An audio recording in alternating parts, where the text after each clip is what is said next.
Hi everyone, welcome to Type Talks. Today we have 4 ISTJs. Laura, would you like to tell us a bit about you? I'm Laura, and I live in the United States in Minnesota, and I'm a 6-wing 5, self-pres social in the Enneagram, and I work as a librarian. Lovely. I'm also a Type 6. And so, Samuel, would you like to tell us a bit about you? Hello everyone, I'm studying MBTIs for 5 years. I believe I'm type 1 with 9. I don't know about the sexual social, but I believe I'm more to self-preservation type. That's it. Great to know. And so, Debbie, would you like to tell us a bit about yourself? Hi, my name is Debbie. I'm a high school science teacher from Birmingham, England. I first came across Myers-Briggs, 25 years ago. I first came across it and picked up the books, looked into it, and looked at what was going on behind it with the Jungian ideas, and rapidly decided that I was SI and very proud to be SI, and that was me. I love it. Yes, SI Yay. represent. And so, Ryan, would you like to introduce yourself? Hi, I'm Ryan. I live East Coast, United States. I'm a master electrician, and I also do some blog work at Practical Typing with my partner Mara. Haven't done much with Enneagram. I've typed as 2 different types in Enneagram. I think it was the 1-wing 9 and the 5-wing 6, depending on what point in my life I was. So that's kind of up in the air. But other than that, nice to know. By the way, Practical Typing is one of my favorite websites for MBTI or Jungian typology. Their typings of characters are like the most accurate you'll see out there, and they have really good function analyses on their site. Like they have good type differentiators, like if you're an INP versus ISP, like how to tell a difference between the two. There's so many like gold nuggets on that site. So check it out in the description below. I'll have everyone's links provided below as well. And so my first question for you guys is what fictional or real life ISTJs you all relate to? I would say I like the Thorin Oakeshield from The Hobbit. And if you know the Legend of Korra, there's a character that it's Tenzin, that's the son of Aang. I believe she's an ISTJ, and I really like him. I'm not sure if she's an ISTJ or not, because some people said she's an ESTJ, and she might actually be more of an ESTJ, but that's kind of the only one I can think of right now, and that's Hermione Granger from Harry Potter. And I do relate a lot to her because, you know, she was always like the studious and responsible one, and she kind of relied more on the facts rather than just intuition, and she had a strong sense of justice too with that tertiary FI. Yeah. She wanted to free those house elves. That was kind of her FI side coming out. So I kind of have that aspect too, kind of that social justice side. Mm-hmm. Yeah. During the ISTJ episode, Samuel also mentioned Hermione Granger. So she's definitely like an STJ of some sort. So yeah. Interesting. a couple of the ones that I know about, I think Denzel Washington is an ISTJ. I can kind of relate to him in certain scenarios. I think Black Panther was also one. And I can kind of see some similarities there. As far as like completely relating to any of them, it's kind of hard to get an exact relation with anything fictional. They're typically kind of overly exaggerated in different ways, which is why you kind of get some of the stuff where it's like, is it an ESTJ or an ISTJ? Because they kind of tend to blow some of that stuff out of proportion or extra with extroversion just to make the shows more interesting and stuff like that. Other than that, I think from One Piece, which is an anime that me and my partner have watched, I think Jinbei, Law, and Smoker are all ISTJs from that show, and there are certain aspects of each of those 3 characters that I can relate to. That's wonderful. I think, Ryan, you make a good point there about when people are developing characters, often they exaggerate, often blend different people together. So I look at them and think, who can, I look at who's supposed to be ISTJ, and then thinking, how can how do I relate to these? But it's what comes across is always a sense of duty and commitment, and that's the thing that you always identify with. I'm always interested in looking at political leaders, because it's as political leaders you get this idea that ENTJs are the people who lead the world and with their conceptual understanding, but it's those ISTJs, those people who doggedly worked with that sense of duty for year after year. I really do identify with. So people from your history, like George Washington, apparently. George H.W. Bush types as ISTJ, and I think, I can see that. He was vice president to Reagan for such a long time with that sense of duty. And I didn't realize it, because you sent the question through, Joyce, and I thought I better look some of these up. And the Queen of England apparently is types as ISTJ as well. And then you've got somebody who, whatever your views on monarchy is somebody who has been committed to a job which she didn't choose, for getting on now for 3 generations, and that I find quite remarkable. Wow, I love that list of ISTJs. Yeah, it shows a wider representation of ISTJs than you'd normally hear. Yeah, so that was a good list. So with all of you, what got you into type in the first place? Well, in my case, it was a bit random. I was watching TV at a religious kind of channel, and they were speaking about relationships, and the guest was speaking about the personality types and how they can influence relationships. I was just watching it. I was very curious, and then I started to search about that thing, and everything started. In my case, it was a friend of mine who really got into this, a close friend of mine who got into this, and she's INTJ and decided that I was INTJ as well, and I was convinced that what she was saying, this didn't add up, and it was that got me into it. So I guess it was through the interests of friends, but then actually working out what it was actually describing, and starting to and it started to help when I could actually understand myself.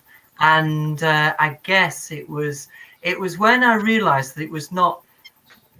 It was good to be an ISTJ, and that there were others like me, and that we had strengths. Yeah, I was presenting MBTI to a friend, and he didn't know anything about MBTI. In the page was the 16 personalities, and they started to see the type descriptions. And he asked me if I'm one of the purple ones, if I was an NT. Just because the description, knowledge, those kind of things, they were already related, and he couldn't see that same thing with the blue ones, was the SJs. Yes, so ISTJs commonly mistype as INTJs. Like, I gave a personality test to my ISTJ friend once, and he got INTJ. And so it's a very, very common mistype. So, yeah. Yeah, I got first introduced to MBTI when I was taking high school psychology class. So we took I think it was the Kiersey temperament sorter. I mean, it wasn't the real MBTI test, but it was like one of those knockoffs. And I remember I got ISTJ at the time, and I read the description, like, yeah, this kind of fits me, but I was in high school at the time, and I didn't really want to own that. I didn't really want to own that type. It wasn't, and I got this wrong impression that, okay, kind of the bias that a lot of people have when they read about type online, like intuitives are better than sensors, or they're smarter, or they're deeper, and for a while I thought, well, I was it could be an INTJ, because on that test my S and N were pretty close, and then for a while I thought INTP, and And then I thought, I mean, I kind of actually went through several different types. I considered INFP, because they kind of have the same functions as an ISTJ does, only in a different order. And then I considered ISFJ, and then I kind of got it nailed down better when I got into the objective personality system, and I did a typing consultation with Dave and Shannon, and they confirmed me as an ISTJ, and then I also kind of cross-checked it by getting confirmed by a couple of other people, and when they're all starting to land on the same type, I think that's a pretty good sign. Yeah, I find with some ISTJ females, I've had a close ISTJ female friend of mine test out as an INFP, and it was a very awkward moment when she's very clearly ISTJ to anyone who knows type. The reason why that happens is because females are sometimes socialized to score F. Yeah, but to onlookers, it can be quite more obvious. Also, ISTJs are incredibly smart to bash the censor stereotype. Debbie has a doctorate, okay, guys? If that's not smart, they're brilliant, okay? Just that's one of the plethora of examples. I got into MBTI probably about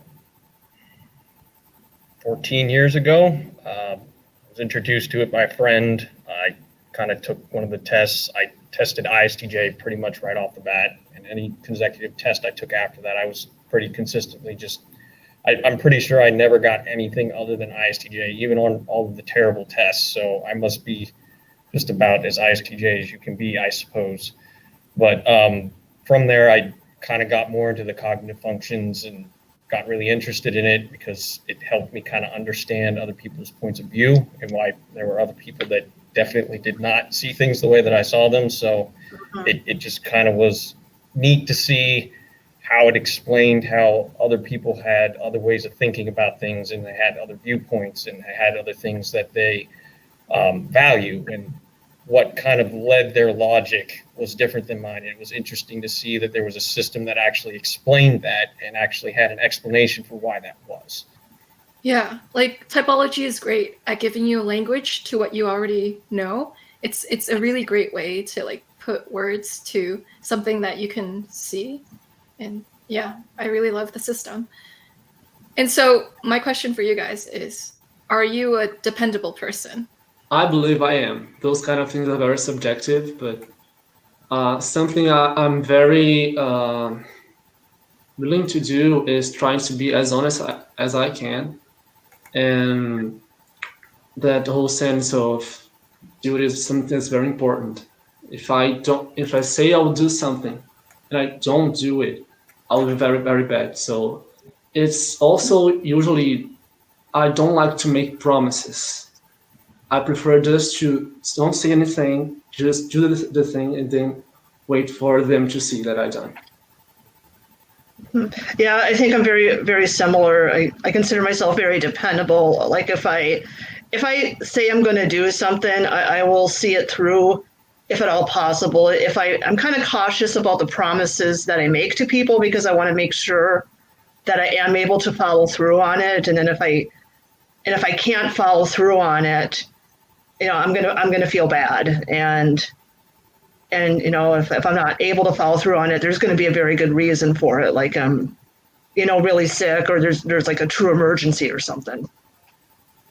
Yeah, I picked up on this because for me duty is really important, and I see it as to be committed to something is a virtue.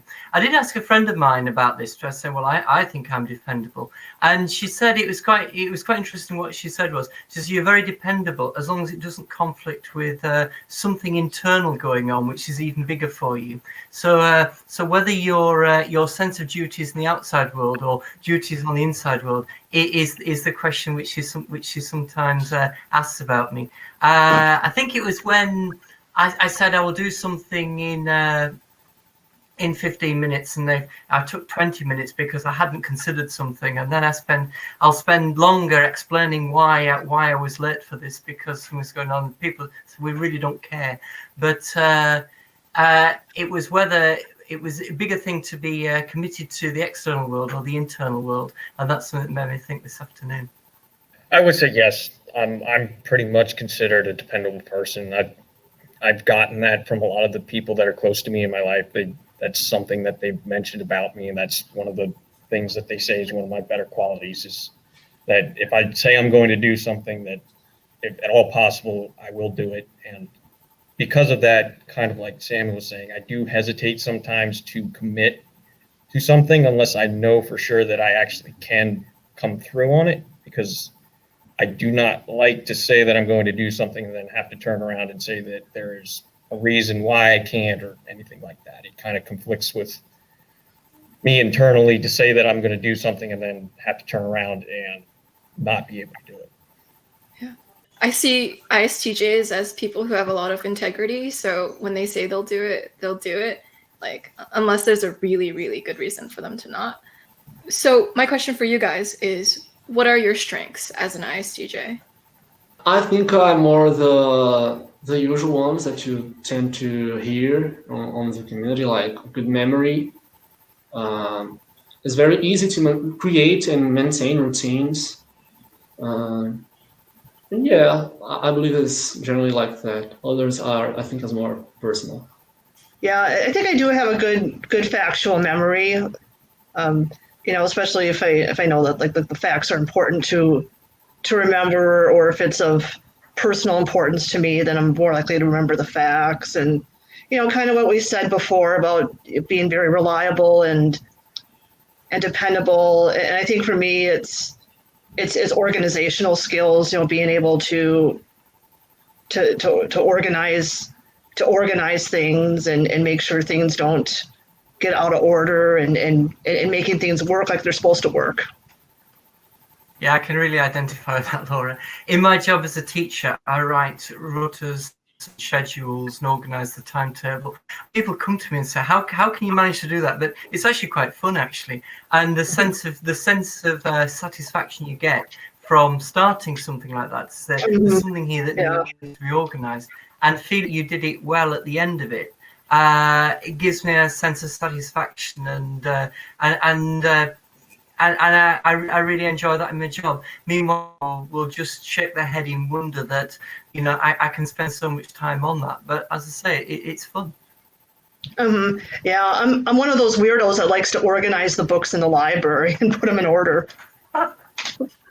One thing that was said to me in ISTJs was, how old were you when you first ordered your books on the bookshelf, according to some library cataloguing system?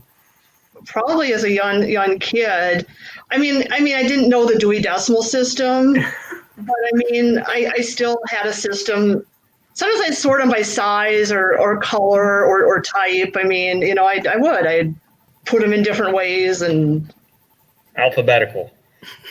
Yeah, I did that. Yeah, I tried that too. That would be my preference. Yeah, if I was going to organize something, I'd usually buy. Yeah, I do mine. I do mine by subject now, but.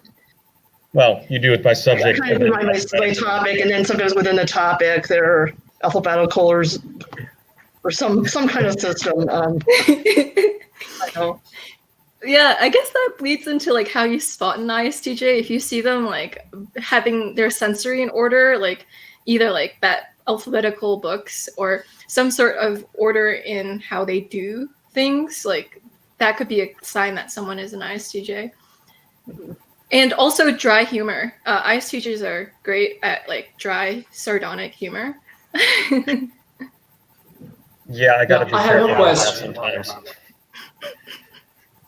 I have a question for you about the memory. Do you guys write down what you have to do, or just believe in your memory? It depends.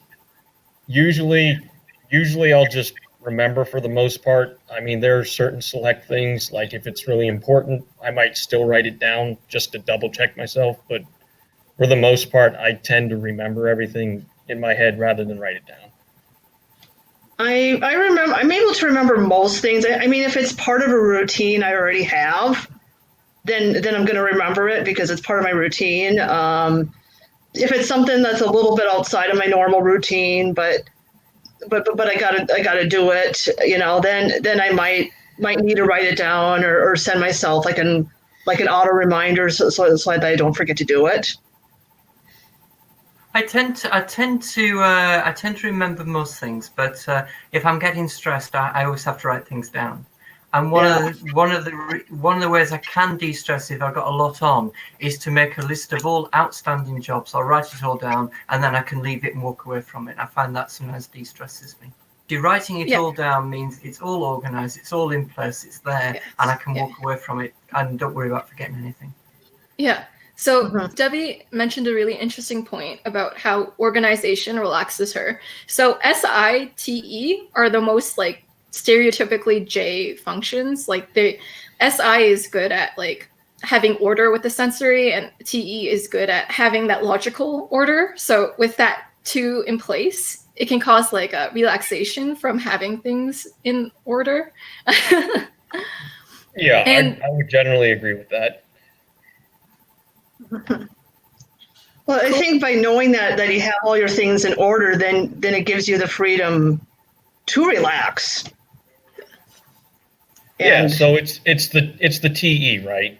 You have the auxiliary TE. If you have a lot going on and it's kind of overwhelming your inferior NE, your auxiliary TE is your SI is going to take everything in, and then you're going to write it all out, which is the TE thing to do, right? You're bringing it back into the real world by making a list and organizing it and getting all your priorities and everything that you need to know what's going on. And then from there, it kind of clears your head and allows you to look at everything all ordered out. And then you can make decisions based on what's most important, what needs to be done first, and all that kind of stuff. So yeah, I completely agree with what you said about that.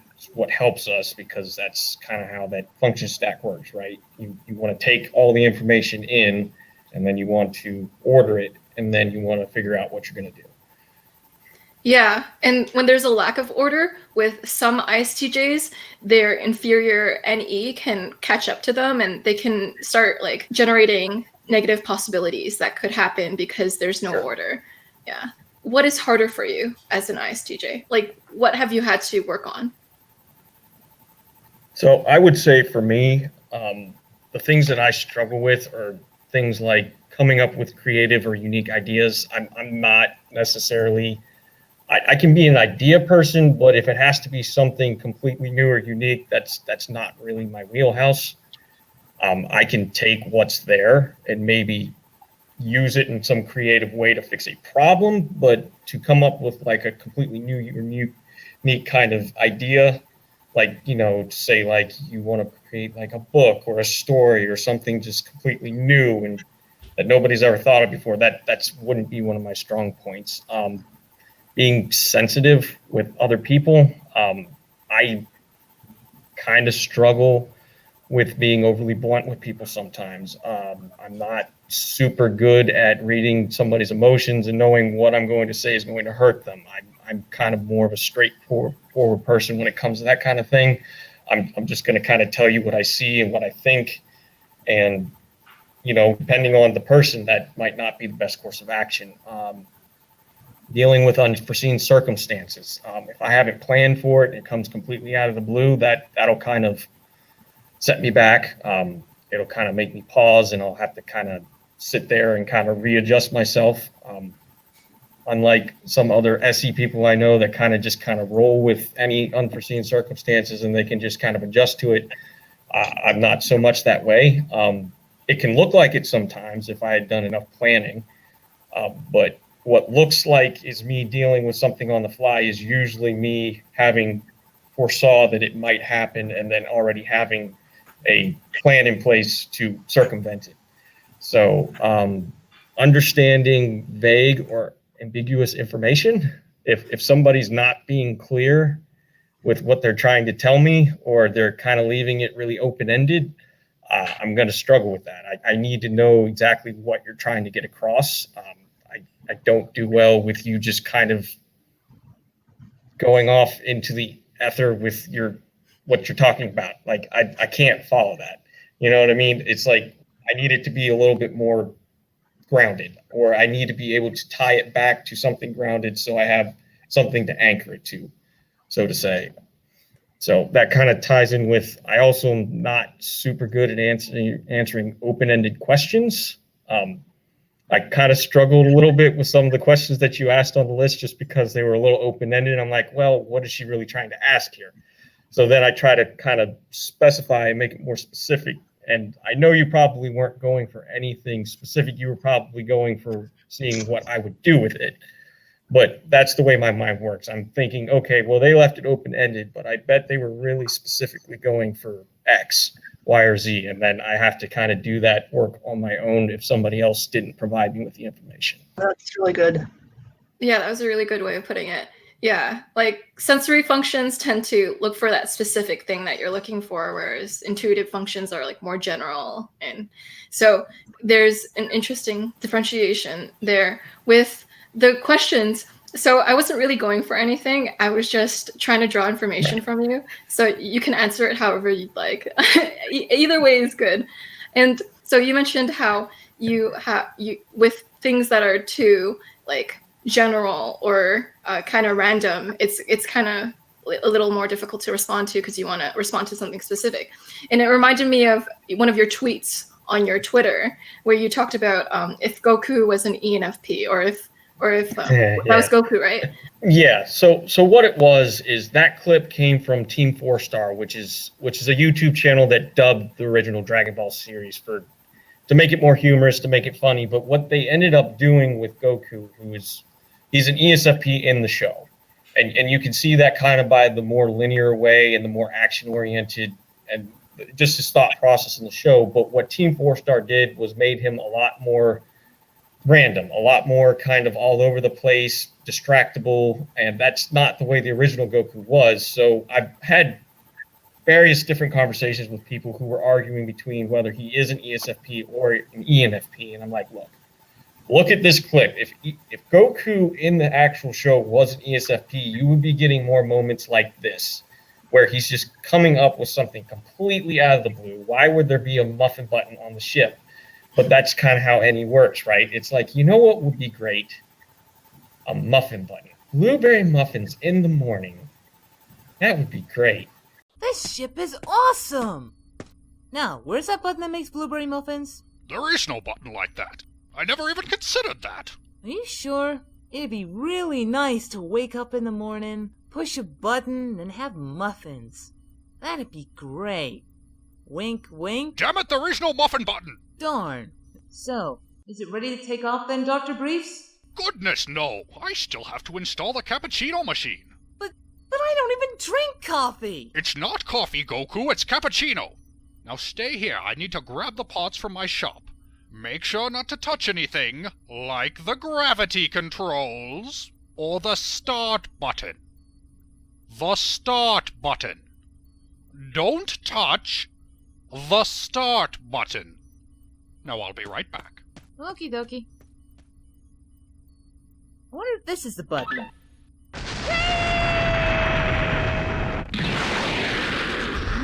Those muffins smell like they're almost done. Goku! Hi, Dr. Briefs. Goku, what have you done? You've blasted off into space! You're incredibly lucky. I already set the coordinates for Namek, but you... Where did you get that muffin? Muffin button? But I never installed a muffin button. Then where did I get this muffin? A ship! Alright, gotta find it! Goku, hurry!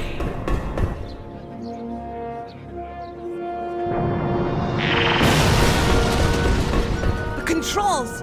Where is it? Where is it? It's about to blow! Come on, come on!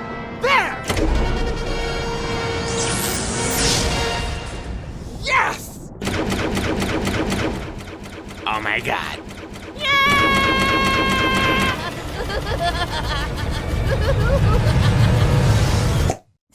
Yay! Oh yeah, sort of forgot the obvious question there, but how did you survive? Muffin butt. Don't say muffin button. But it was! There's science and stuff! See, while I was on Freezer's ship... There! Yes! But when the planet exploded, the muffins actually formed a seal around me, both protecting me and feeding me all the way to Yard Rat. Let's make my off-the-wall idea and then push the responsibility of making that reality on somebody else. And that's kind of the way NE likes to work, because it likes to come up with ideas. It likes to be, it has its just kind of his creative flair, but it kind of, not always, but sometimes lacks the dedication to actually making those ideas into reality. Now, don't get me wrong. I've seen many ENFPs and ENTPs that actually can take a good idea and actually execute on it. But when they are doing what they'd rather do, they're just spinning out idea after idea after idea, because that's what NE as a dominant function would like to do. Yes. So in contrast, Ryan mentioned earlier about how he won't come up with an entirely new idea, like a muffin button that you press for morning day muffins, but he'll take something that's known and twist it into maybe something new, but it won't be like a muffin button. So I thought that would be a cool contrast. Yeah, I mean, I kind of relate a lot to what you said, because I kind of feel the same way. It's really hard for me to just come up with some totally new, out of the box idea. At best, I can build on something that already exists and tweak a couple variables, make it different in that way. But if you ask me to just do something completely from scratch, I'm probably not going to be able to easily do that. Yeah, in my case, I would say that, well, NE, when is recreational, for me, it's fine. I had an ENXP friend, and our conversation was more like his way, or raw NE most of the time. So he just pull of me everything that my NE could create. So it was okay. My problem with the knee is when the creativity is something that is required to me, like if it was part of my job or homework, would be more harder to deal with. And to the emotional realm, my difficulty will not necessarily to be harsh or how to deal with people, but really care to make the harmony something that will be secure in the group. I really don't go to the FE way like to act. I'm really thankful that my mother I believe she is an ESFJ, so I have a lot of experience how FE works, and I see how deadly important FE is. But it's something that I don't want to do. Yeah, I think that was a kind of a challenge for me, like especially when I was younger, like in my youth and adolescence, and even in my college years. It wasn't until about 25 where I really started getting like what FE is all about, because I remember my youth, I was just socially awkward. I didn't get all the little social rules, especially if they weren't like explicitly stated, or reading subtext of others, or and then sometimes it's kind of like what Ryan said, sometimes I'd just be too blunt. I just say it like it was and just say exactly what I meant, and you can't always do that. And I mean, I think I'm pretty good now. I mean, I don't think I make too many social faux pas. I don't think I'm as awkward as I used to be, but yeah, I mean, but I think it's kind of been something I've had to learn in life. It hasn't been something that came naturally to me, and I think my mother is an ESFJ, maybe an ISFJ, and so I think she kind of helped me somewhat. But yeah, it was still a challenge. Yeah, our tendency will be to use or TE or FI. So we'll try to use like TE and FI together to manage that situation, but will not necessarily be that well done, like would be a web user. And just to add on to kind of what Laura was saying, actually, for the most part, when dealing with other people, like at work or in social settings, I typically do pretty good with social interactions generally. I do worse with being blunt with actually like family members or somebody that's close to me. because it kind of comes from a place of, I see that you're doing something and I don't really feel like sugarcoating it is going to help. So I just end up being very blunt with whatever criticism I have. It's like, look, this is what I see as the problem. This is what I think you need to fix. And this is how I think that you need to fix it, which doesn't always come off the right way.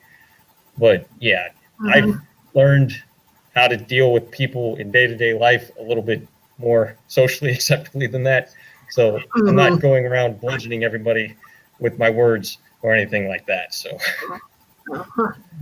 Well, yeah, I think I'm probably more blunt too with family members. I mean, sometimes with family members, like, I mean, part of it is you maybe you can get away with it and you'll still have a relationship with them. Whereas if it's somebody that you don't know quite as well or you're not as closely acquainted with, that could have bad consequences. Like you can't just be rude to some customer you're serving, or if you're too blunt with your boss, that might have bad consequences. So I guess there's some of that. And then sometimes family members too. I mean, sometimes family members, I hate to say it, but sometimes they can push your buttons. They kind of know which buttons to push. And sometimes eventually it gets to a point where you say, okay, you're done with this. Don't do this anymore. Don't push my buttons this way. I agree with you. It's kind of a little bit of that inferior NE, right? You're thinking in the back of your head, oh, well, if I go the wrong direction in the social interaction, how is this going to bite me in the butt later? So it kind of gives you pause and makes you think like, well, should I actually say that, or should I just kind of bite my tongue and not say what I really actually want to say, because this person has the potential to maybe do something that's going to make my life more difficult if I cause problems here and stuff like that. So I agree. Yeah. Something my TEFI friends say to me is like, Joyce, my growth path has been learning to bite my tongue. It's like, it's because like sometimes the FI has a conviction and the TE wants to like say it or something. And it's like learning. Yeah, I don't know. I really related to what you said there, actually, about and it is about people, and it's trying to take on board their ideas as well as your own. And this is where I can get lost in my own SI. I work out a way that's going to work, and I can be headstrong and just focus straight down the middle on that, without necessarily looking around at the big picture and seeing what other people's part in that is, if I've already worked out that this is going to work. And it's what you were saying about being blunt.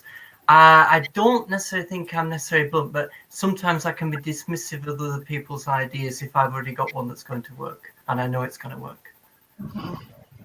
Where do you guys think the dismissiveness comes from? I think it probably comes from the TE. Well, maybe a little bit from the SI as well, but probably most of the TE, because when TE kind of latches onto something, it just wants to get it done pretty much as quickly as possible. Because, TE is kind of it's the efficiency function, right? It just wants, it sees where it wants to go, and it's like, how can I get here as fast as possible? And then when somebody wants to interject another idea, it means you're going to have to rethink what you've already thought out. And in your mind, you're going, I don't want to do that. No. I've already got it figured out. It's going to be way quicker if I just go with what I already have than having to sit here and take your idea, refigure it out, see if yours is going to actually be better than mine. By the time I've done that, I probably could have already enacted what I had in mind. So I think that's kind of where the dismissiveness comes from. That's well explained. And so my next question for you all is, what energizes you and makes you feel alive? I would probably say taking in information. That's probably one of my pastimes that I do a lot of, is just watching YouTube or something else just to learn something, just to take in new information, kind of store it.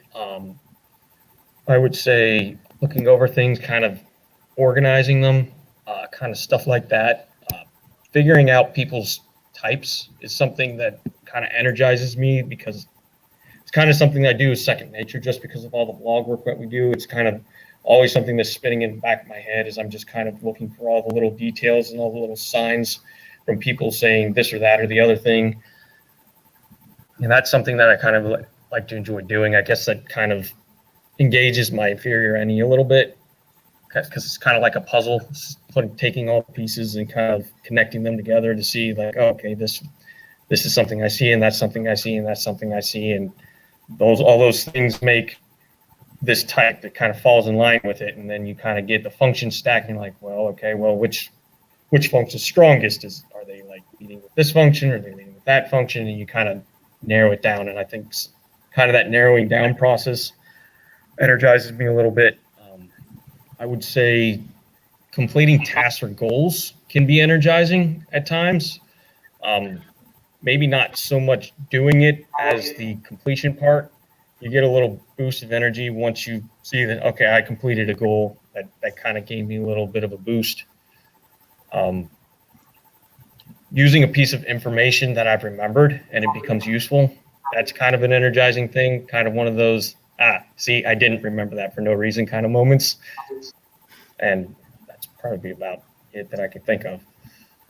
Yeah, I think for me especially, I always feel good like when I complete tasks, like when I get something done and it's, you know, it's done to my standards, or I have like a sense of accomplishment, or like leveling up in a skill, like I'm learning the Spanish language, and like if I can notice that if I'm seeing results, like I notice that my comprehension is improving, or I expanded my vocabulary, that kind of makes me feel good. I think I like to just go for walks outside, and sometimes I'm just listening to music on my headphones or a podcast, and just being out in nature. I find that pretty refreshing. People with TE, they feel a sense of satisfaction from checking something off a to-do list. It's like, oh yeah, to-do list. Mm-hmm. I did it up to my standard and it's done. Checking off tasks. Yeah. And of course, you feel like you made everything right and your TE is completely okay. My case will be more like the introverted thing, is more general, like reflection. I like to spend a lot of time in the SI and FI, the sleep. Try to refine what I believe of me and reality, those kind of things. And do you have like a nostalgia, like with the SI and the FI together? Do you kind of nostalgia. Have a sense of like you think about things that happened in your past and how you felt at this time? Yeah, of course. Nostalgia is something that is kind of recurring, but I'll tend to use more like remembering if what I did was really what I wanted to be, like throwing out through my past and see, this is the person I wanted to be, those kind of things, and see the values for really playing out life. And I would like to learn languages, also. I believe that learning foreign languages is very good to the NE-SI axis, because for each word you can have a very strong impression, and you also have to know the potential meanings and the potential connections to each word, so make you use more your perception axis more strongly. I don't know how it is to an ISC, but NE-SI I believe is very good to exercise yourself. And about the memorization thing, I'm learning Japanese, and I was studying how to write the symbols, the kanji. And firstly I learned the meanings and the way to read, but I didn't know how to write them down. And now that I'm seeing again that symbols, I already know what I mean and how they are spelled, I'm learning how to write them. Makes me feel always satisfied, because I'm doing something new, but at the same time with the same things, like an E and a SI together. In terms, I was thinking about this question about energizing and depletion as well. And in terms of work, that's what I was thinking. It's the coming up with fresh ideas, coming up with brainstorming ideas really depletes me. But what I really enjoy doing is when other people have taken those ideas, other people have come up with those ideas, it's the complete and finishing. It's looking at them, putting together, working out which ones will work and how they'll work together, and then coming up with something with all the I's dotted and all the T's crossed that then you can present and says, as a result of everybody else's ideas, I've synthesized this idea, this together. So very much the organizing and synthesizing and putting things together is what certainly energizes me. Yeah. What I really struggle with is when there's a blank sheet of paper and people say, "What do you think, Debbie?" And I'm thinking, I'm not really sure. Yeah, because you think a lot of things, like if it's completely blank, completely white, it could be everything, and all those things come to our minds, and at the same time you don't know where you can go and what are the good ones. Yeah, it's like a explosion of any with just any preparation. Yeah, I think what depletes me is like if you, first of all, if you have too much stuff that you kind of have to do at once, like in my job, I work in a public library, and I serve a lot of customers, and sometimes you get demands from several different customers at once, and they all seem like they're in a real hurry, and it's kind of like it's all this chaos coming in at once, and who do I serve first, and in what order, and how to get it straightened out. And another thing that stresses me too is like when they're like asking you for some information, or they want you to troubleshoot their computer, and it's outside the realm of your knowledge or experience, and it's like, how do I even begin to figure this out? Where do I even go to look this up? And that can be kind of stressful for me. It's like, okay, this is kind of outside of my box of tricks. How am I going to pull this off? You have to be precise what you're doing. You want to know that you are doing something completely right, precisely right. So and then sometimes I have to ask them clarifying questions to kind of get them more precise. And some people aren't very precise, and they're not really saying what they mean. It's like they're looking for a certain book, and they can't communicate clearly to you what it is, and like somehow you're supposed to read their mind what it is they want. And I mean, it's a really good point. It goes back to when Ryan said that ISTJs don't like ambiguity, and they kind of want to know like precisely what it is or what to do. Yeah. And it also goes back to when Ryan was talking about how you don't like unexpected things. So normally when you guys are okay with it, you've already planned for that unexpected thing to happen. So you already had that factored in. But when it's like completely out of the blue, it can kind of catch you off guard. It's close, at least it's close enough to your past experience that you have something to draw from. You have you have something in your bag of tricks that you can use. Like I can be okay in some new situations because they're similar enough to an old situation that I've experienced already. It's just this little thing, this factor's changed, but I know how to work around that, and then I'm okay with that. And what we are trying to know more is about things that can be useful in multiple situations.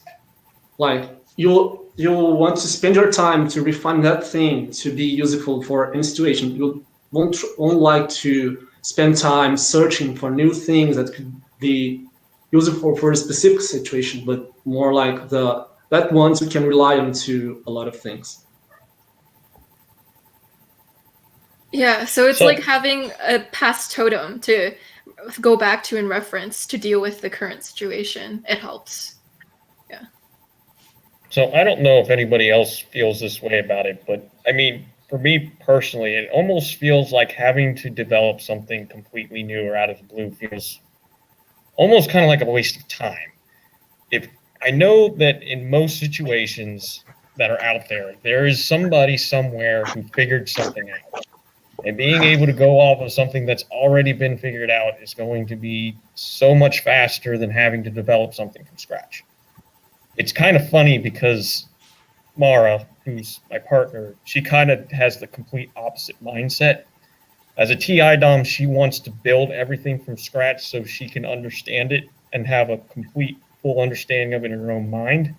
Whereas I just want to see what has already worked and just kind of integrate that so we can get done a little quicker. Like if I have a basic understanding of how it works, if I have all the details, if I can read up, if there's an instruction manual somewhere and there's something that already works, I'm just going to read the instruction manual and then use what's there. Whereas she'll want to be like, no. I need to understand what is going on intimately. I need to reinvent that wheel so that it can be my wheel. I don't want their wheel, I want my wheel. Whereas I'm like, it's a wheel. I'll use whatever wheel is available. Yeah, the wheel is more personal to the TI user. So it's like, I need to personally understand why this is working. And then the TI is like, so the TE is like, what works? Okay, we're going to use what works. Yeah, exactly. As long as works, everything is okay. Yeah. If it works, then you can be happy. Yeah. I used to refer to TI and FI as they both need to build from the ground up. So with TI, they need to understand why it works from the ground up. But FI, it might want to understand its emotional experience from the ground up. So that might be a contrast between them, where FI, it's self-referential because it wants to understand its emotional experience without like contaminating it with what the social thinks. And so in a sense, that's building from the ground up too. But that's very abstract. Well, I agree with what you're saying, Joyce. Mm-hmm. If I had to compare it, I'd say that TI is wanting to build from the ground up on kind of the logical understanding side versus FI is going to want to build up from scratch from what they think, their opinions on things. Like, I don't want somebody else's opinion on this. I want my personal experience and my personal experience as to and how I feel about this. You know what I mean? It's like, I don't care how everybody else feels about it. I care about how I feel about it. So I need to have my own firsthand experience with whatever it is so I can develop my own opinions about it. Yeah, if it's not you who made the judgment, if it was not built upon what your experiences, you won't feel like you're being honest, this is truth. To be truth, it have to come from the very inner part of ourselves. You have very personal. I understand that. And I really appreciate the TI way to try to deconstruct things to understand them better, because I flee from the task. It's very, very amazing. What about you, Debbie? So basically we're talking about FI and how FI, it likes to refer to what it feels. It doesn't want to like collect what everyone else feels, because it's a very personal process of understanding like what your opinion and what your emotion is towards that thing. So here, let me phrase it a little bit differently. Do you find for the most part that you like to kind of form your own opinions on how you feel about something in the sense of like whether you think it's right or wrong, or do you kind of lean more on general consensus, or do you like to kind of get a little bit more of your own personal understanding about it and then decide what you think about it after you've kind of mulled over it, kind of thing? No, what I think matters on that, Ryan. If other people think differently, then I'm not sure whether it's TE or what, but if I feel something strongly about something, then I can be very headstrong. I can leave. I can stand as one against 100 if necessary, and I'm very slow to be. I'm very slow to be drawn along by any consensus, and certainly I have to be persuaded to. If I feel something strongly, I have to be persuaded by force of argument, where arguments stand up and I can see all the reasons and based on all the evidence. Just because other people feel something differently to me, that's not reason enough for me to change my way of thinking on anything. Yeah, that's really interesting and very different from me. So what I do is I tend to look at how consensus feels. So I'm looking at the emotional messaging going around me, And sometimes it can cause me to be a little confused with how I feel because I'm tuning in to how people are feeling about it. And I kind of place a greater priority on processing what they're feeling rather than how I feel about it. I'm so tuned in to how they'll receive it, and how it'll affect them. And then it just causes a confusion with how I feel. I feel like I'm kind of somewhere in between those two viewpoints, because it's kind of like I have my own opinions and my own values, but then I feel like I'm attentive to other people's values. Like I know like other people value this, and I know that it's different from my values. It's not so much that my values necessarily change, but depending on who I'm with, I may not bring those values forward. I may not share those values. I may not openly share those values with certain people. I may not bring that up. Like if I'm not gonna persuade them, or they're gonna think I'm stupid. It could be your TE using your TE to understand their point of view and how it could be rationalized or understood. Well, yeah, I'm kind of looking for like reasons as to why they value what they do. Like what's the? So you kind of weigh what's worth it, right? Just because you disagree with somebody doesn't mean you have to start an argument about it. And there's something to be said for just keeping the peace and it not being worth it to just kind of stir the pot and argue with everybody just because you don't feel the same way as do. I mean, that's kind of what I would believe would be the result of lower FI. If it was something I felt very strongly about, I'd probably say something like, like what you value is just like, I don't know, it just seems really immoral, it seems really wrong or whatever. Or, it would depend on what it is, for the most part, like you like dogs and I like cats, maybe it isn't worthwhile to argue that, but like let's say we're going to be roommates and I have a cat and hey, I want to keep my cat and I want to be your roommate. How are we going to work this out if you So yeah, for the most case in life, I kind of go by you can believe whatever you want to believe and I'm going to believe whatever I believe. As long as it's not bothering me or hurting me, I really don't care what you choose to believe. I might not agree with you and I might think you're wrong, but I'm not going to necessarily make it a point of contention unless it is one of those inevitable things that comes to a head. But for the most part, I really don't care what anybody else thinks. They can choose to believe whatever they want to believe. And it's just a matter of me personally, I'll make a judgment and decide whether I think they're right or not, but it's not necessarily that I'm going to share that. So Joyce, in your case, for the values, you feel that they value more because they don't necessarily depend on you? You feel like if other people, they are feeling that way, it means that that thing transcends you, so it's more valuable than just your own feelings?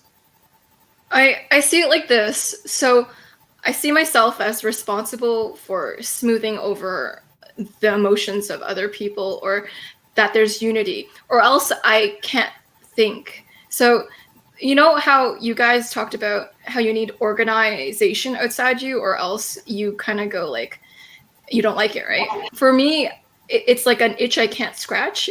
If there's emotional distress in between other people and I notice it. So it's almost like I figure out what I believe by looking at how other people believe things. So then I don't have to conflict with what they believe with what I believe. So I don't start with my own opinion first. I almost look outward for that first to see how other people are reacting. And then from that, from doing that, I pick an idea that would jive with as many people as it could without disrupting any of the peace or harmony or unity among people. So you basically said if there's discord in a group, it causes you distress, right? So you're gonna base your values off of what makes you feel not stressed, and that's gonna kind of be part of what forms your opinion. So by extension, because you don't want to feel distressed, you are going to adopt whatever the consensus is of the group so everybody can be in harmony. And that will basically create a value in a sense, because that's what you know will cause you the best result in your own life, because you don't like feeling out of sorts. So your values are going to align with making you feel not out of sorts. That was so ST clear. Thank you so much, Ryan. Like 10 out of 10. This is why you should check out Practical Typing, guys. Ryan and Mara are that clear and practical with how they explain things. So link below, guys. So that notion of FE to see the importance of this consideration, to considerate the takes of other people to the emotion or value, that idea to consider that thing as something that needs to be considered or can be considered is very completely new to me. And even when I was explaining FE to my friends about MBTI, FE was the worst function to explain, because I couldn't feel like I was given the right respect to FE like it should receive. Well, I think there's all these definitions of FE floating around, and they don't seem consistent with each other. And I think that's true with some of the other functions as well. It's like, different people interpret this function to be this, and different people interpret this function to mean that. So sometimes if you're trying to figure out which functions you've got and in which order, it's not always easy to do. It comes most from the origin of MBTI. Like Jung was the guy with attempt to use a symbol. Yeah. And for his definition, symbol is something that you can't define with a phrase or something restricted. So you lose meaning or you get something. So I think it's very important to be open to redescribe it as different things. So for the functions, I believe that we can try to seek what can be seen as a unity, than just try to cut things differently. We can be a bit confused to try to make it very clear. I see it as like Jung is where all the functions originated from, and people have different takes on how they interpreted Jung. So you'll have these different animals from Jung's work. But I believe that they're trying to describe different facets of the same thing. So there's a way of using different systems to describe different parts of what Jung's work is. Or even some of the definitions might be obsolete. Some of them might be better than others. But I think there's this one definition. So, like there are different denominations of Christianity, right? Like there are many. But they all believe in one God. So it's not like there's 10,000 of the same Christian God in different ways because there's different systems. It's just that they have radically different ways of looking at this one God. And some of them might be completely right. Some of them might be a little bit off, but they're all trying to like aim a microscope at that one concept of God. And I think that with typology, it's the same thing. So you have multiple people trying to look at this one thing. They're coming up with radically different interpretations sometimes.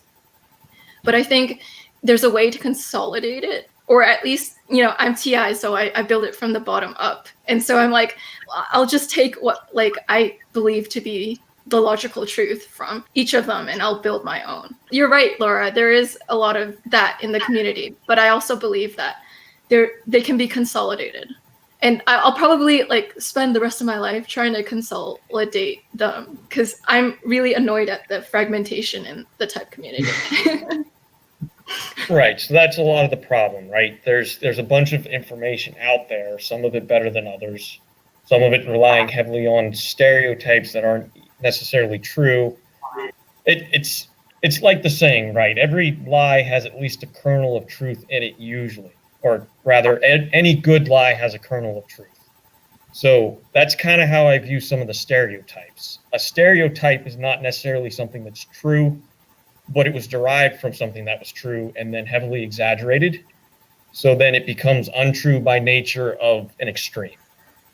So a lot of the FE, for instance, that you see kind of posted around on the internet is a very extreme or idealized idea of what FE is. It's FE at its absolute best if a user was completely perfect, right?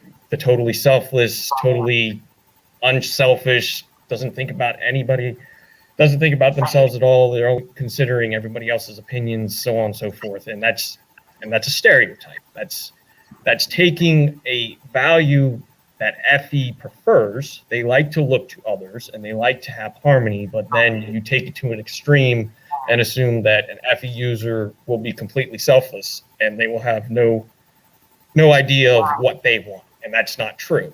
That's, as a human being, we all have our own wants and we all have our own needs, and we'll have varying degrees of being in touch with that, but it'll always be there. Yeah. By the way, Practical Typing is one of the accurate sites on Typology, so if you want to go visit it, I highly recommend it. So just wanted to plug it for the 10th time. Yeah. Yeah, I peeked a little bit. I peeked a little bit at the Practical Typing site. I got introduced to this site when I watched that ISTP video that with Mara. So yeah, I haven't read everything on the site, but it looks really good so far, especially when you compare and contrast like types and functions, because then you kind of get to know those little nuances, between the two types. Really, the goal is to create consistency, right? So somebody who has FE should always have a certain degree of X quality, right? If you have FE in your stack, as an FE user, there are certain FE qualities that should show up. And I think that some descriptions lack that. You'll say, have a description of an inferior FE user and they won't seem like they use FE at all. And that's not how it's going to look in real life. If you're not showing any forms of FE, you're probably not an FE user. So that's kind of really how I see typology is it should be consistent with itself.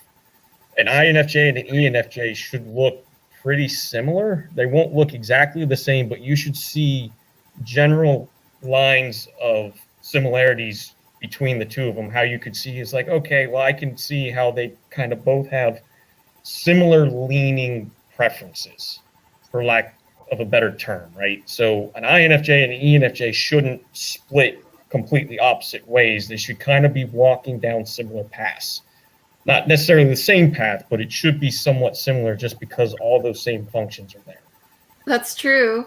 There should be some consistency with type. And I see that like happening with a lot of places now. Practical Typing being one of those places, guys. Visit Practical Typing. So my next question for you guys is, what value do ISTJs bring to the world? That question is very difficult one. It's more to the DNI way to think, but yeah, I like to say that continuity, to be aware that some things are valuable to be maintained, and the ISTJs are aware of that, and they not necessarily need to be wasted or throw away. I think for me is we keep talking about organization and administration, but also it's a commitment, I think, to do what is right, and even if it's hard, and even if perhaps somebody, and again what we're saying about the impact on other people, even if some people may get hurt as in the process, that doing the right thing and making sure that the right thing is done is really important to me as an ISTJ. Yeah, I'll just kind of tie in what Samuel said about continuity, and then I think kind of like a sense of history and kind of like things evolving, kind of based on the past history, and then kind of using that to help help guide things towards a better future. To be able to foresee possible consequences from happening, and then kind of being able to stop that, to ensure the safety and the security. They're like the upholders of the world. It's like by having all your ducks in a row and having all of your lists checked and all your T's crossed and your I's dotted, like there's a certain type of responsibility, trust, dependability, and just you lay the foundation for the responsible citizens of society. And without you guys, our world would be in flames. Probably. Yeah, exactly. It's to kind of keep the world in order, to keep it stable. Yeah. So this was one of those open-ended questions that I was talking about. How I kind of mentioned that I struggle with open-ended questions. My initial reaction to that question when I looked at it is like, well, I mean, honestly, I'm looking for what value I can take out of the world, not necessarily what value I can give to it. It's kind of more looked at as like a give and take relationship. But I would say what we typically bring to the world is kind of a sense of security or kind of stability. I think stability would be the right word.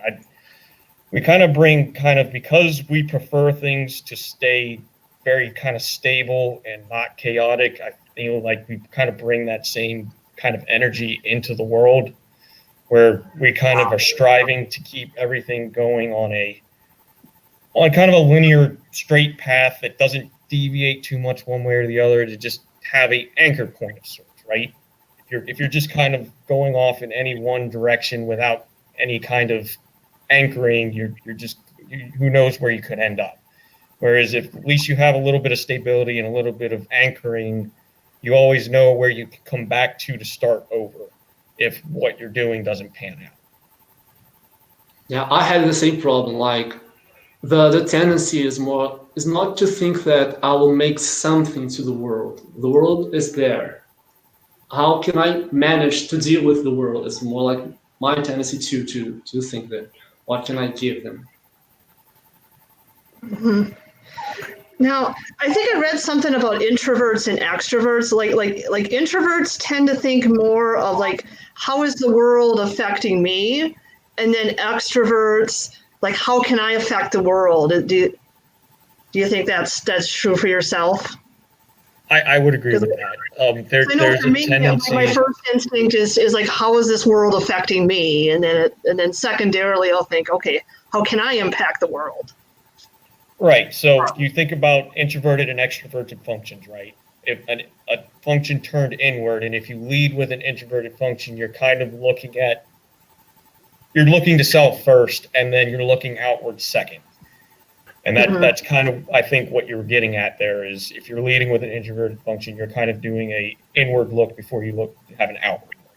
Yeah, but Joyce, to relate to that, because when I was hearing about NI and SC, what I heard was more like they had something ideal that they think that is crucial, and they want to give the world that ideal to make the world a bit better.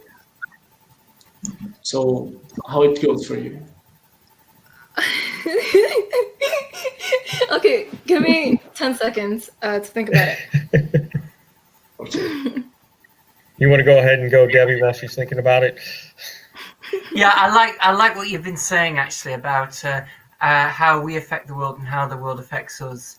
And it's picking up another one of Joyce's questions about when encountering something new, because that made me think that. And whenever I encounter something new, my first reaction is to stand back and see exactly what's going on, and then collect the evidence and wait for it to affect me rather than me affecting the world. When I affect the world, I immediately have to check in with myself to see if it's in line with how I want to affect the world. So I'm more cautious with how I affect the world. But I feel like my phase in life is that I want to contribute something to the world, because something I've been thinking about a lot is like, on my deathbed, the day that I die, am I proud of what I've done?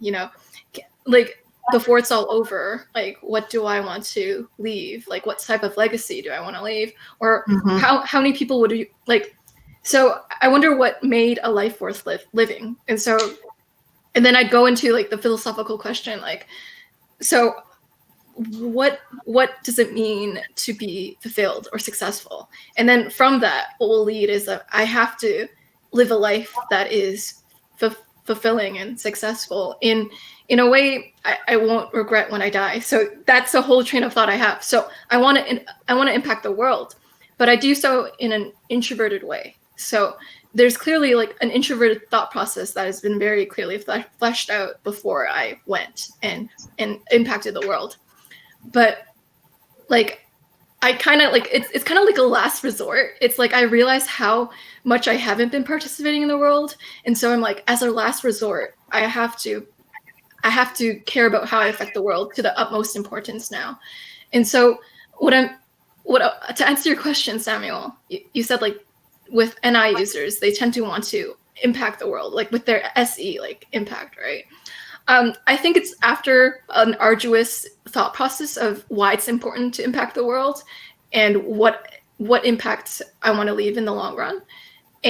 But after that, when the path is set, and it's almost like you can't unsee the singular path. To answer your question, I do want to impact the world, but it's after this long NI rumination about why that should happen in society. It's like to solve the core of the situation. So once you know the core, you can't ignore it anymore. You have to use like to see it. Yeah. Yeah, I don't think I have one. I think that's a difference between like, NI, having NI versus NE, because I don't see one clear path.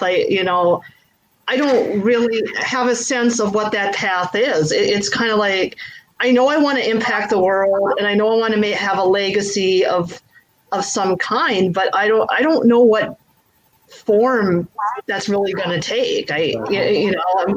That's kind of where I feel stuck. It's kind of like, and for me, I don't know, I guess maybe I look at it kind of almost like in terms of fairness. Like, it's not fair to just be taking from the world and not giving back. Like you can't take all the candy or all the goodies without giving some to other people. I mean, for the DNE is more like you don't need to find one path. What comes is what it goes. So, but what I'm trying to do is trying to speak like I was using that function. So I'll feel that I'm really understanding what they're thinking, how the function process, what's its process. But yeah, I feel like most the same way. I don't want to have that path, but I try to see why that is important for DNI users and SE users. So what I find interesting is I guess it's almost, I don't even know how to necessarily put it. It's like, so I am very future oriented. If I had to put it in any certain way, I am very future oriented. So from the time I was 16, I knew where I wanted to be by the time I was 25. I had it kind of all figured out. I wanted to be this, I wanted to be that. I knew how much money I wanted to make. I knew what point I wanted to have a house. I knew when I wanted to have a car. I knew where I wanted to. I knew when I wanted to be married. What point in life I wanted to have kids. What time I want to retire. And I know all that thing. And thus far, I've hit every single one of those goals. And so it's kind of future oriented, but it's almost more just focused solely on myself, rather than I'm not looking to the future and looking how it's affecting other people so much as I know what path that I'm taking forward and I know where I want to be. And I'm not necessarily taking into consideration where everybody else is going to be in relation to me so much as I just know where I'm going. Yeah. That's a really good point. It's like with NI, it's a broad scope future planning, whereas SI, it's long-term, like specific scope planning for their life. So something I focus on is like the trajectory of the humankind. And I think about it probably like every day. That like for SI, what was I hearing from Ryan is that you want some things to be in your life, some objective things to be there, like a stable. I don't know if it's your case, but like a stable job, like a stable family, those kind of things. But what that things could mean, I don't necessarily want to have a specific trajectory. So what was more thinking about than I is more like, what is the meaning I want to act in the world, like to the whole life. For us, more like I want that those things, but the same things as the time passes, the meanings of those things will change. So not worry about the meanings, but the things itself. It's interesting.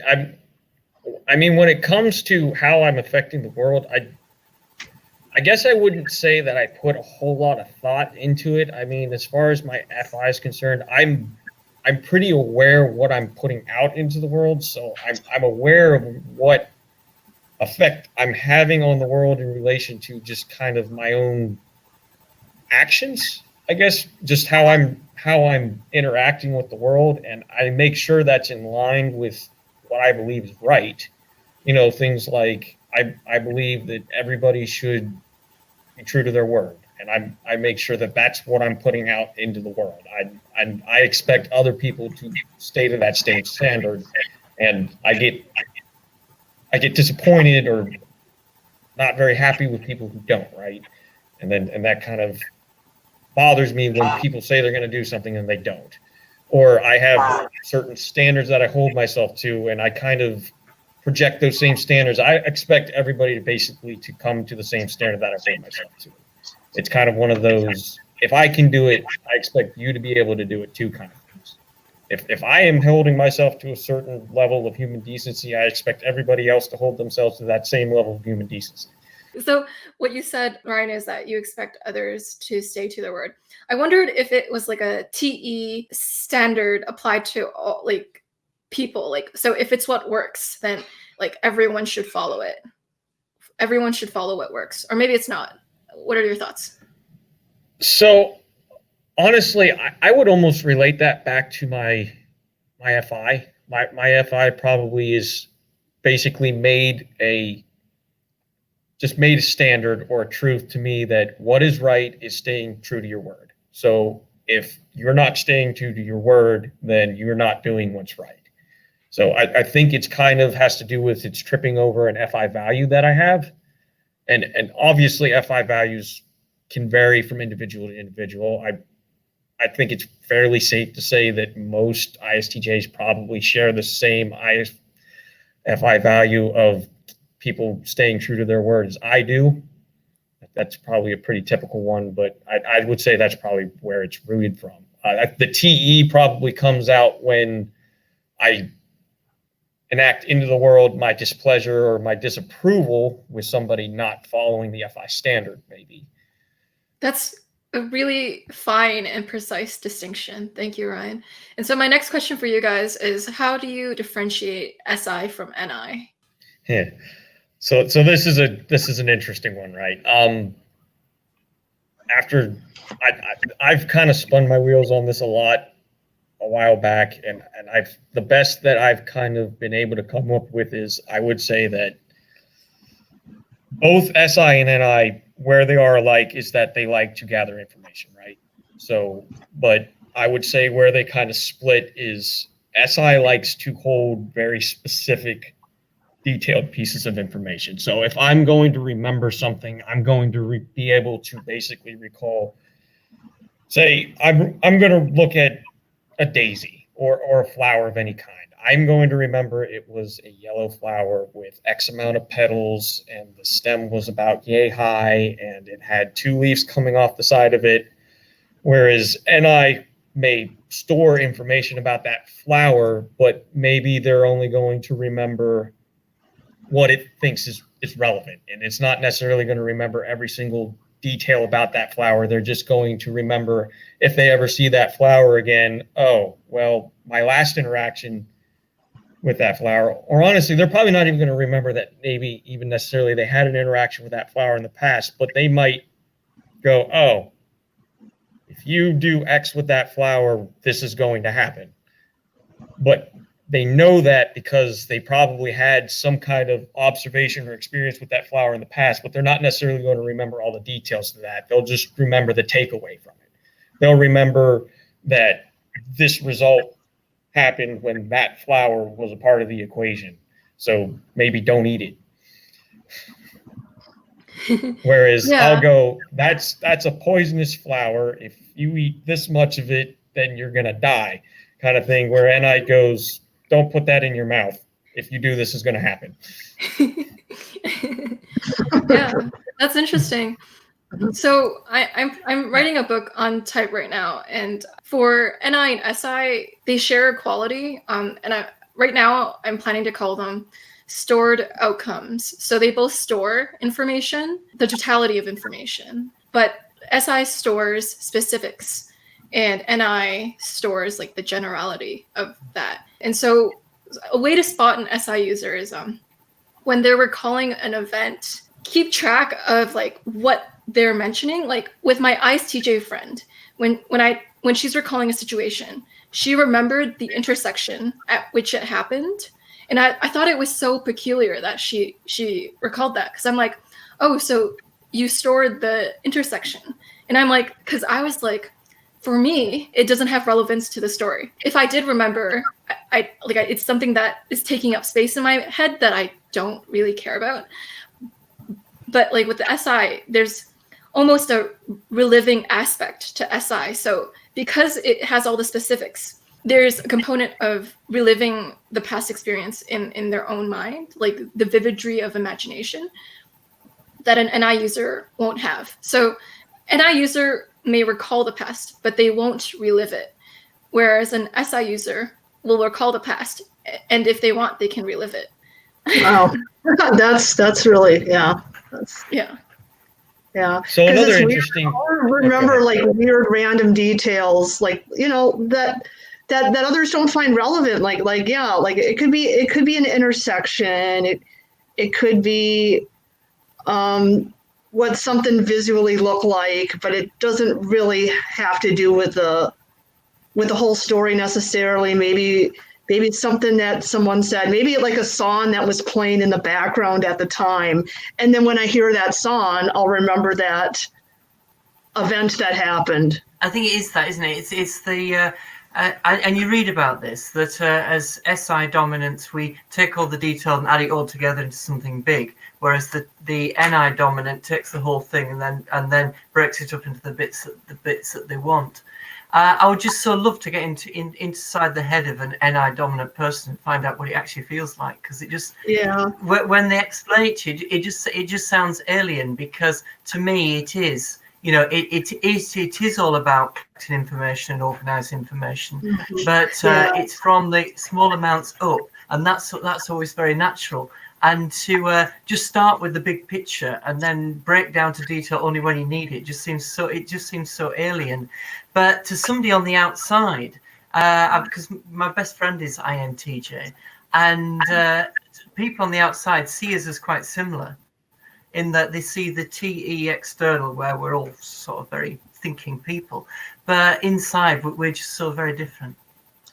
Yeah, well, I mean, I think that NI is probably the function that I understand the least, because it's like SI.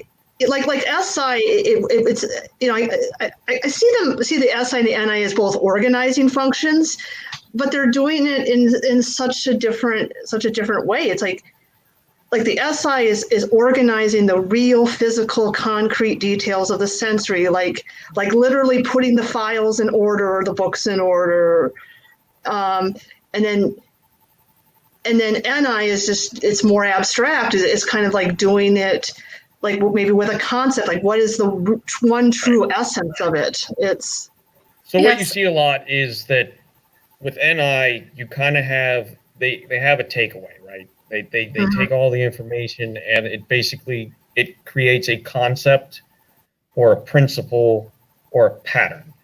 So they're not necessarily going to remember every single specific detail, but they tend to walk away with a principle of I can see an overarching thing that means that this means this.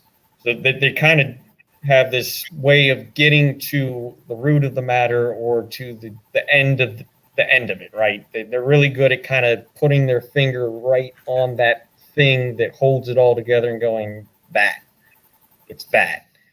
And then you're kind of looking at them like, well, why? Or can you be more specific with that? And they're like, or how did no, you get to that? It's that. Yeah, and I is guilty of giving you the takeaway without telling you how it got there. Yeah, because it can't it has trouble with the specifics. So, yeah. or what are the facts, to support that conclusion? Like, I know this person. Yeah, from what I see, who done it? I know this person did it. Okay, well, how do you know that? I mean. so what I understood about NI and SI is more like NI was above, SI was within. SI was trying to take the information and build representations that can condense but still be concrete. Like, I don't know if you guys know the qubit. Can you hear me? Sure. Okay, the qubit, like is a unity of information that is a superposition of a lot of states. So what I was thinking about SI is like that. All those informations, those impressions, they were compressed in a unity, like the properties aside more like understanding the properties of things. So they'll take objects and take how many properties that object has, what are those, and how those properties can relate to each other, and the responses of the object to those properties. So if you can be expanding like the interactions of objects and understand a lot of reactions and try to condense it. It's not even more about how is all these things can be one. Yeah, that's a great point. Like NI is convergent while NE is divergent. And so I just wanted to unify what everyone said in NI convergent fashion. So what everyone said is true, but they come from different schools of thought, but they can be put into one way. So NI and SI deal with gathering, organizing, and storing. And this can all be true at the same time. So it gathers all of its perceptions around it, but with that, it organizes them. So with the stored totality, it'll then rearrange it into how it wants its internal perception to be ordered. So there is that ordering aspect. But it might come from the FE and TE too. That's debatable. So, and then they both store information. So from that totality of their experiences, they're storing the NI takeaways, the SI details. And so from these three schools of thought that talk about organizing, gathering, and storing, there actually can be true at the same time. So what I'm saying is that, with Jungian different schools of thought, you might see them as fragmented and unreconcilable. But I guess what I care about is like taking away the fragmentation of the community, because there's like so many different like MBTI schools of thought or Jungian schools of thought that are actually compatible with each other in some way too. And so if we could unify it all, then we'd have consistent definitions, and then we'd be a more credible community. And so that's just a little takeaway I just want to leave with y'all. I know that like Eric from Talking with Famous People, like he talks about SI and NI kind of as knowing functions. Epistemology. I know some people find his content kind of controversial, but I think that kind of makes sense. That like SI and NI kind of have a sense of knowing. Like SI is really like knowing the concrete, and NI is kind of that sense of knowing the abstract and knowing and feeling certain about it, and that's kind of what I think the two functions are after. I just wanted to go back for a second to kind of what you said before about the NI kind of being guilty of not wanting to give all the details of how it got to a conclusion. Would you say that that's because NI likes to store? So NI stores information in the abstract, right? So language as a whole is more of a concrete structure. So in order to get an NI thought into speech, you have to basically translate the thought into words. So there's going to be a tendency for NI users to maybe just want to give you the end result rather than having to explain everything because of that extra step they're going to have to take to basically translate everything that they know and hear into something that's going to be concrete that they can actually explain to you in the physical. Yeah, it's almost like you have to translate your inner knowing because it starts out abstract, and so you have to learn how to concretize it while you talk, and it takes processing, and that's why some NI users will talk a little slower than an NE user will because of that translating time. And Ryan and Mara actually have a really good article on how NI and TI are like the more abstract axes, while TE and NE are the more concrete axes, which I thought was a really interesting article that I'll link below. Shameless plug. So another thing also with that is that I've kind of found just by observing NI and SI users is it seems like there's a tendency toward, because NI is stored more abstract and it's kind of dealing less with specific details, it has a tendency to kind of be able to almost shortcut to conclusions. And it's a little bit of, it almost seems like a faster form of memory, whereas SI, you kind of have to sift through all the different details to kind of pull what you're going to give to the world, versus NI kind of doesn't have to, it kind of can cut through that and kind of go, look, I have this thing stored, I know it, here it is. Yes, I agree. At Personality Hacker, they call SI-NE the more humble axes. So because it doesn't shortcut, it needs like the actual facts to come to that conclusion. It's a humbler approach at jumping to that, whereas they call like SE-NI, the axis, is more about shortcutting. They say that the SI-NE axis dislikes presumptuousness, and the NI-SE axis can seem kind of presumptuous because it's making large leaps of faith without the sensory. So, because like SI is all about respecting the sensory, and so NI can seem like it's not. That's all I have to say. Thanks, guys.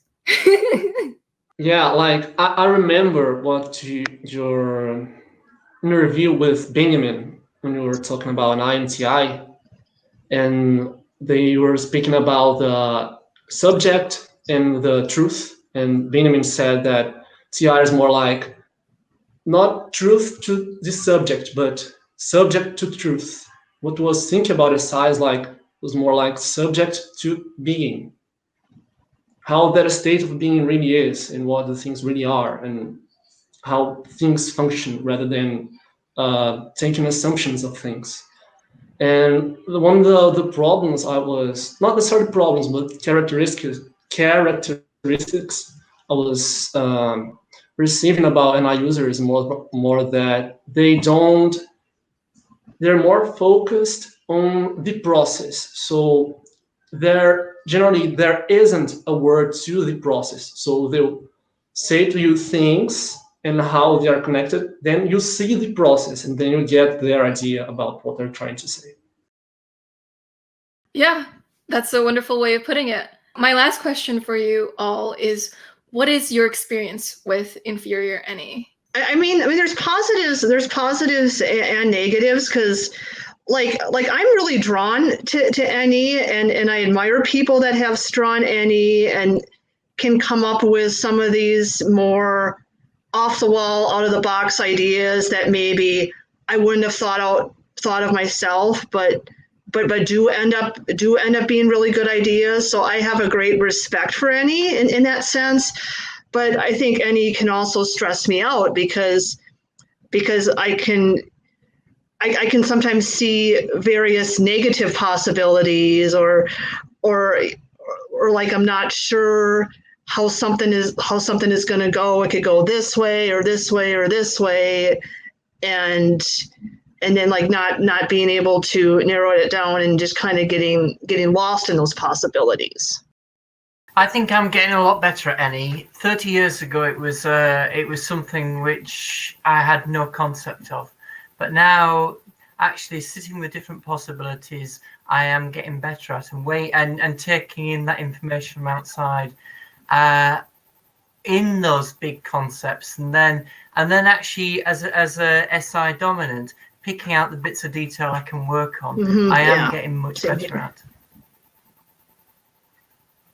Perhaps it's just you get older. Oh, definitely, you get more. You get more balanced as you get older. Yeah, I found that out too, because like in my childhood, it's like I took everything very literally, and I just expected that people would say exactly what they meant, and sometimes there's this underlying meaning, and I didn't always make those connections when I was younger, and now I can make those connections, and I can kind of make more inferences, and I don't have to have every little detail spelled out. I can make more leaps.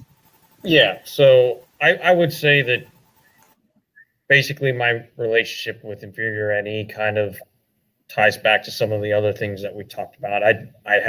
I struggle with open-ended questions. I feel like that probably has a lot to do with inferior NE, because it's somewhere between you don't know what specifically they want, and your inferior NE is not good at pinpointing what possibly it is that they actually want from you, right?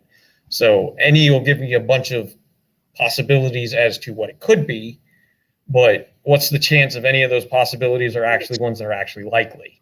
And that's the result of the weaker function. It's going to feed you possibilities, but they're not necessarily going to be good ones. And that's a lot of the same thing where it'll come out. It's like you'll think some catastrophic possibility, and it's not very probable, but you're still thinking it in your head, and it seems real to you. And like especially when I'm so when it'll happen to me, it'd be like. So like basically in points of stress, like if you're stressed out, or you think something might not turn out quite right, or there's a lot of pressure involved, the inferior NE, instead of actually giving you solutions to the problem or maybe ways to get out of it, it's going to catastrophize. It's going to say, oh no, this is going to happen, or this is going to happen, or this might happen, or this might happen. And it's not going to give you something that's productive per se, that's actually going to help you solve your problem. It's just going to feed you all the possible negatives that may happen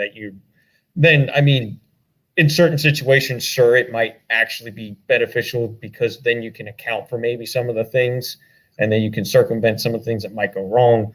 But when it's telling you that your car that you just serviced a week ago is going to break down, and you're not going to get there on time, and they're going to blow a tire on the way there, or you're going to get a leak in your gas tank, or blah, blah, blah, blah, all these things that are not likely. They could happen, sure, but the likelihood of it actually happening, of all the thousands of times that you've been on the road, what's the chance that this time is the time you're going to get a flat, or that you're going to get something wrong with the engine in your car, or that, just all of the different things. Could it happen? Yes. Is it going to happen? Probably not. I mean, on a brighter note, inferior NE kind of can give you a little bit of a sense of humor. You can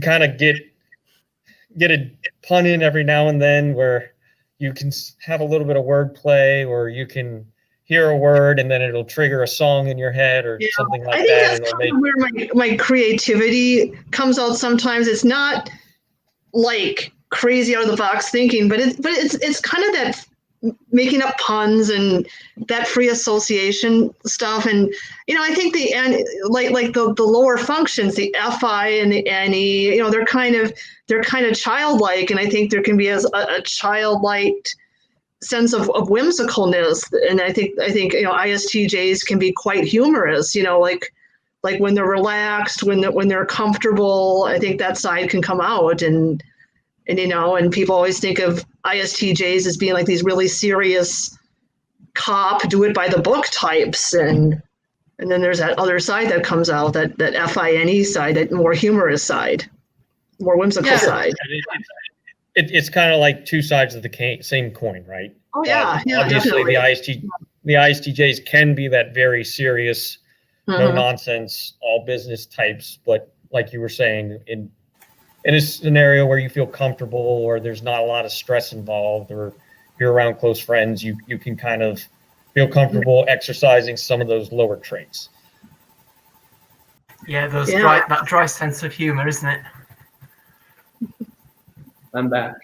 So for NE, my experience with NE is kind of funny because I can't try to develop NE like I was trying to solve other problems, because if I try to use the STJ way, I won't develop any anyway. So I have to be open to its own nature, understand that I don't necessarily need to know everything, but I can make some guesses and just try to pick one and then see what will happen and what the new possibilities will appear after I choose something. Yeah, I believe it's more like that. Yeah, lovely thoughts, everyone. And so to summarize, any at its worst can cause catastrophizing, thinking of all the possibilities that something could go wrong. And any at its best is very like punny humor. It's like wordplay. It's like this silliness that ISTJs have. It's this ability to make very witty, sardonic, dry jokes that are kind of blunt sometimes, but so true. Any closing thoughts? Yeah. Well, thanks so much for putting this on, and I'm glad to meet you all, and I really enjoyed hearing from other ISTJs, and yeah, I'm very glad to be here again in your channel, Joyce. I just wanted to remember, for guys, SI is not the 5 senses, it's a function. So try to understand things through SI. It will help you a lot. Yeah, from me, just say thank you very much, Joyce, and it's really lovely to meet other ISTJs here.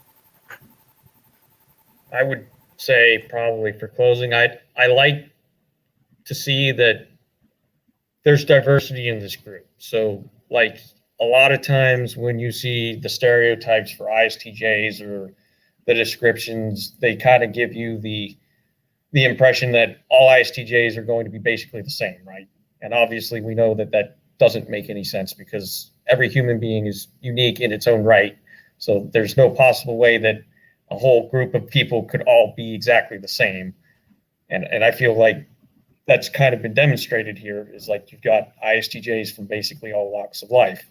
You've got one with a doctorate, you've got one that's a master electrician, you've got one that's working as a librarian, you've got one that's still in school, and there's just, everybody's walking a different path in life.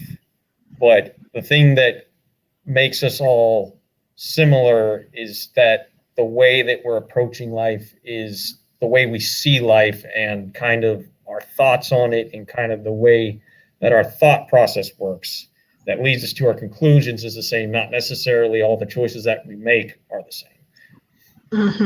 Yeah, that's a very good point, because I think type, it's a lot about our cognition, like how we just kind of naturally tend to process information. It doesn't mean that we're all going to go into the same profession or have the same interests, but there is a general tendency to kind of want to process things the same way. So that's a very good point. Yeah. Type is why you do something. It's not what you do. Depending on your background, there's a multiplicity of paths you can take, but type is that like cognitive process that you use to get there. And it can lead to many different types of walks of life. And with SI users, fun fact. So Dario Nardi says that SI users have the most diverse brain scans. And this is because their brains are specialized. So each SI user has a different thing that they're specialized in. And so different neural pathways will light up for different SI users. But what's common between them is that they're highly specialized neural pathways. So they become really good at that pathway that they choose. And so people thinking that SI users are all the same, it's actually the complete opposite to what the brain scans show. Yeah. They have the most diversity in brain scans. That's And really so, interesting. yeah, it's really interesting to know. And so thank you, ISTJs, for coming out and showing your lovely ISTJ selves. You guys are the trustable, reliable rocks of our society. You guys uphold our society to make it what it is today. You keep it running. You are the person who just meets all the expectations. You are so reliable, dutiful, and so true to your word. And I really respect that about all of you. And it's something that the world, if they all stay true to their word, you'd make for a more a society that had more integrity. So thank you for showing the world what it means to have integrity. And thank you for all that you bring to the world, your ability to organize, your ability to structure. With the ST makes you guys incredibly articulate. And with, even for example, like Ryan, when he was talking, you could hear just how clear his ability to articulate things is, right? His ability to use particular wording to say something clearly without the abstract fluff, it actually is a superpower. And we need more of that in the world because it makes things practical. Therefore, his site, Practical Typing, which if you want to see more ST goodness, go check out his website down below. The reason why I'm plugging it so much is because I really do believe in the site. I've read their articles. Their rationale for character typings is top-notch. Their articles on the functions are so true to Yang, and it's one of the most accurate sites I've ever come across to do with typology. So I will always plug them times 10,000 until you guys lose your eardrums from me plugging them too much. So thank you, Laura, Samuel, Debbie, Ryan, for your time, for your ability to articulate your process, and for just coming here and showing me your authentic FI takes of your own experience. Yeah, thank you very much. And I'll see you all next week or in the next episode. Bye, y'all. Bye.